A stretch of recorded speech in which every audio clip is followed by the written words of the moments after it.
Hey y'all, this is Jeremiah, pastor at Centennial ARP. Thanks for tuning in for today's video devotional. We're back in Proverbs chapter 11. We'll do verses 5 and 6 today.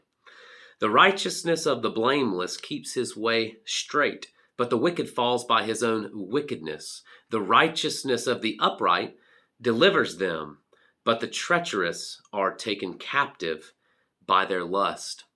One of the amazing things about the gospel, the good news that God extends to us in his word, is the freeing reality therein.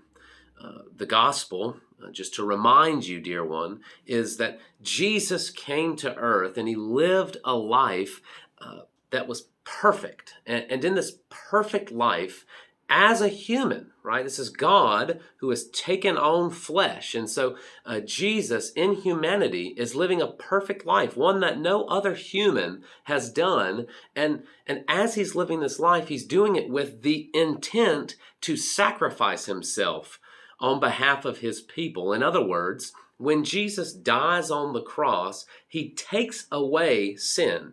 The sin of those who would believe in him. He takes it away and he pays for it. He receives the wrath of God on our behalf. And as he takes that from us, he actually exchanges his righteousness. He gives us his perfection, in other words. To use the words of this proverb, he gives us a blamelessness that we did not have previously. He takes our blame and he gives us a blamelessness that we might have a straight path that we can walk on, that we might no longer be fallen in our own wickedness. Moreover, that we might not be taken captive by our lust. The gospel provides a freeing reality for the Christian. But today, as you devote yourself to the Lord out of these two proverbs, dear Christian, do you fully realize your freedom?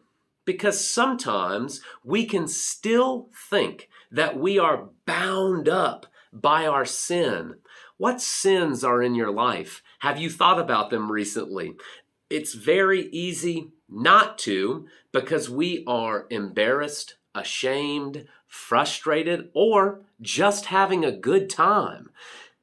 And yet, the Lord has called us to a different path, a straight path. And we can, in our minds and even in our souls, believe that we are bound. But, dear Christian, because of the Lord Jesus and his work on our behalf, you might be in prison, but the door is open, and you are simply choosing not to walk out. Today, think about the sins in your life. Think about those things that maybe you don't think about often, that are shaming, or that you don't want to think about because you don't want to stop having a good time. And remember the freeing reality of the good news of Jesus Christ, that the door to the prison cell is open, and that he bids us to come, to walk out, and to walk on the straight path as we live our lives. Remember that and beware, because the wicked fall. They fall by their own wickedness. And yet there is another way. The righteousness of the upright delivers them. May the Lord bless us as we continue down the straight path that Jesus himself has given to us. Blessings to you today.